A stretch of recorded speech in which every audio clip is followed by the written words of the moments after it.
Aku berpikir, maka aku hidup. Setidaknya ini makna dari cogito ergo sum, kata bijak masyhur yang dilontarkan oleh René Descartes. Menariknya, berpikir bukan hanya bermakna merasa bahwa diri ini ada serta hidup.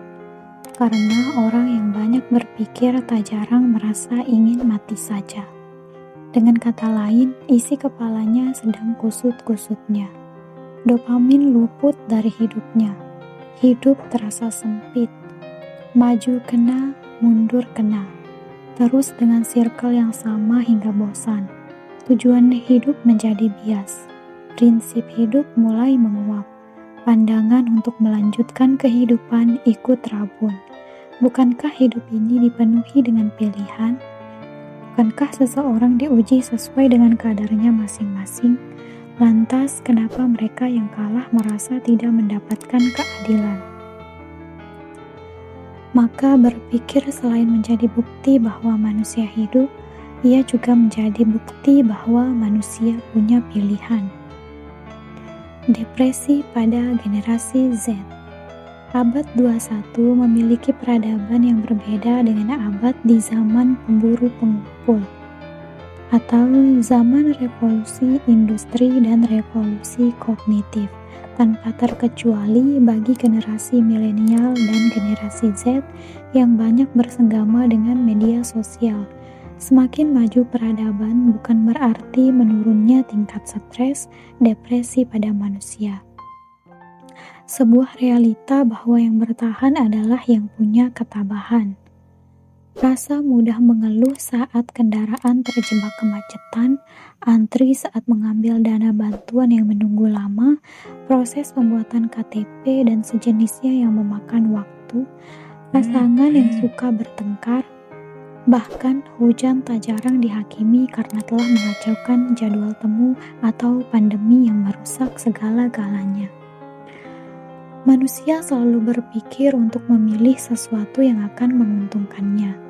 Tapi tak jarang mereka yang sepertinya peduli terhadap diri sendiri malah lebih disibukkan dengan perkataan orang lain. Atau dalam bahasa halusnya, hidup di bawah tirani opini orang lain. Delusi terencana tak selamanya bisa membantu. Maka manusia perlu untuk belajar tabah dan menerima. Inilah kabar baiknya bahwa kita manusia dikaruniai pola pikir. Macam-macam stres. Secara umum, stres bisa dibagi menjadi dua macam, yaitu stres secara fisik dan psikis. Bila stres secara fisik, maka bisa diatasi dengan beristirahat yang cukup dan teratur. Namun bila stres psikis, maka perlu memperbaiki pola pikir. Pola pikir adalah kunci, dalam artian bahwa yang jadi masalah bukanlah stres, tapi pola pikir atau persepsi yang dibangun terhadap stres tersebut yang tak terkendali. Contoh mudahnya ialah tatkala dikepung macet saat ingin ke kampus, sedangkan dosen pembimbing sudah menunggu, atau saat akan menyelesaikan tugas dan ternyata tugas tersebut diubah kembali formatnya oleh penguji. Aduh, mungkin lafal ini yang akan terucap dari mulut bersamaan dengan keluarnya nafas panjang. Tentunya ada banyak problematika yang membuat manusia stres, baik karena faktor internal atau eksternal. Stres ini akan mengakibatkan tubuh mengeluarkan zat, lalu respon adrenalin pun meningkat bersamaan dengan meningkatnya tekanan darah. Diikuti dengan pembuluh darah yang menyempit, lalu puncaknya kepala menjadi tegang dan merusak kesehatan tubuh. Benar jika Hans Seil pernah menyentil hal ini. Bukan stres yang membunuh kita, tapi reaksi kita terhadapnya. Kemudian dalam jangka panjang, kondisi seperti ini akan meningkatkan hormon stres, namanya kortisol. Sebaiknya stres ini bersifat akut. Karena jika manusia terbiasa dalam keadaan stres, maka dia tidak akan sadar bahwa dia dalam keadaan stres. Dengan kata lain, stres akan menjadi pendamping hidupnya. Menyikapi masalah. Masalah kehidupan boleh jadi ambruk, Ini kabar buruknya. Namun kabar baiknya adalah bahwa semua masalah berada dalam kendali manusia. Iya, persepsi adalah milik kita seutuhnya. Tatkala sedang terjebak macet, biasanya manusia hanyut dalam emosi negatif dengan menggunjing atau memukul klakson hingga puas. Bila dipikir dengan kepala dingin, maka kita bisa membuat sebuah delusi terencana. Misal, tatkala kehilangan barang berharga berupa perhiasan, maka pola pikir bisa diubah untuk menganggap bahwa barang tersebut lebih baik untuk tidak dimiliki, serta menerima bahwasanya dunia ini adalah tempat persinggahan dan orang yang singgah bukanlah pemilik asli barang tersebut. Filsafat Stoa yang juga dijuluki dengan filosofi teras terkenal dengan konsep dikotomi kendalinya. Karenanya konsep ini tak jauh berbeda seperti konsep takdir yang kita kenal dalam Islam. Ada sesuatu yang berada dalam kendali kita dan ada pula yang berada di luar kendali kita. Mereka yang benar-benar dapat memahami dan mempraktikkan konsep ini akan minim merasa stres dalam hidupnya, karena ia tidak akan menyia-nyiakan tenaganya untuk berpikir keras tentang hal yang tidak perlu. Merefleksikan skenario filsafat Stoa. Di antara contoh skenario yang merefleksikan konsep ini adalah sebagai berikut. Yang pertama, prestasi sekolah. Tentunya sekilas ini tampak dalam kendali kita. Memang benar, kita yang belajar dengan tekun melunasi segala tugas, tapi jangan lupa bahwa ada partikel lain seperti penilai. Penilai dengan pikirannya dalam menilai tidaklah dalam kendali kita. Boleh jadi yang sudah bekerja keras, namun yang nampak di permukaan lembar rapor adalah angka yang tidak memuaskan hanya karena saat menilai. Sang penilai sedang dalam keadaan tidak mood. Yang kedua, karir di kantor berada dalam kendali kita.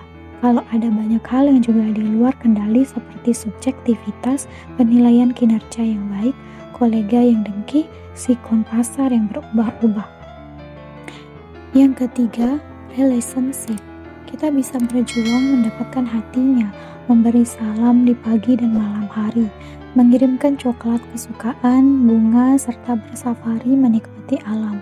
Tapi tetap, bahwa yang memiliki hati bukanlah kita, maka perlu belajar menerima sebuah penolakan. Yang keempat, kompetisi. Terkadang banyak hal yang tidak mendukung kita seperti cuaca, gangguan teknis panitia, bahkan lawan tanding yang memang lebih ulet. Kita harus tetap memperjuangkan hal yang berada dalam kendali. Dalam siklus sosial, orang yang gampang stres adalah orang yang punya kecenderungan bahwa ia tidak bisa mengontrol sesuatu, atau sense of personal control. Semua orang wajar terkena masalah dan merasa sedih, tapi kita berusaha untuk problem solving karena kita merasa ada yang bisa kita lakukan. Mereka yang menganggap bahwa dirinya tak punya kendali apapun atas masalah, beranggapan bahwa yang terjadi di hidupnya dibentuk oleh sesuatu di luar kendali dirinya seperti keberuntungan, orang lain yang lebih kuat serta kesempatan, sehingga ketika ada masalah ia tidak punya metode untuk problem solving. Solusi stres. Para praktisi filsafat Stoa memberikan opsi yang solutif, sebuah rumus simpel serta relevan untuk abad ini jika berhasil diimplementasikan. STAR, S-T-A-R, atau Stop, Think, Assess, Respond. Praktiknya bisa dicoba. Hal pertama yang perlu dilakukan tatkala bertemu masalah ialah dengan berhenti sejenak supaya tidak kebablasan dibawa emosi negatif. Kemudian memberikan akal waktu untuk mengkonsumsi masalah dengan baik dan menilai interpretasi rasional seperti apa yang sebaiknya diambil pada masalah ini. Setelah selesai memproses, waktu untuk merespon pun tiba. Respon yang diambil inilah yang akan merubah keadaan dari yang seharusnya stres menjadi terkendali. Respon bisa berbentuk ucapan atau tindakan, tentu dengan memberikan waktu sejenak kepada akal, membuat kita benar-benar memaksimalkan akal. Rumus tersebut adalah bagian dalam teori mengatasi stres yang disebut problem focused coping, di mana kita melakukan sesuatu yang masih di dalam kendali. Adapun usaha lainnya ialah emotional focused coping, sebuah usaha mengatasi emosi seperti berdoa di saat tidak ada lagi yang bisa dilakukan. Filsafat ini mengakui bahwa mengenali sumber stres akan membantu kita melawannya dan tentu dibersamai dengan usaha lainnya, seperti membiasakan pola hidup sehat, seperti olahraga, mengobrol dengan kolega, dan aktivitas bahagia lainnya adalah habit yang sangat berguna. Manajemen stres. Dalam hidup, ada hal-hal yang di bawah kendali kita dan ada yang tidak. Orang yang bijak adalah ia yang bisa mengenali kedua kategori ini dalam segala sikon di dalam hidupnya. Dengan begitu, baik tidaknya hidup kita tergantung pada apa-apa yang menjadi kendali kita. Tapi filosofi teras tidak bermaksud mengajarkan pasrah total pada hal-hal yang di luar kendali kita. Karenanya kita perlu maksimal pada kendali diri. Maka dari itu, apakah manajemen stres berarti manajemen persepsi? Iya, benar. Misal, orang yang mengabsen semua nama isi kebun binatang tatkala kesal terhadap cuaca hujan. Ini adalah persepsi yang berasal dari emosi negatif. Sedangkan persepsi positif adalah, wah, ada kesempatan untuk akses berita terbaru. Atau sepertinya istirahat dulu hari ini. Kabar baiknya, persepsi positif bisa didapatkan dengan menggunakan rumus STAR atau STAR tersebut. Hujannya tetap sama, tapi cara bersikapnya berbeda, dan ini akan mengurangi stres.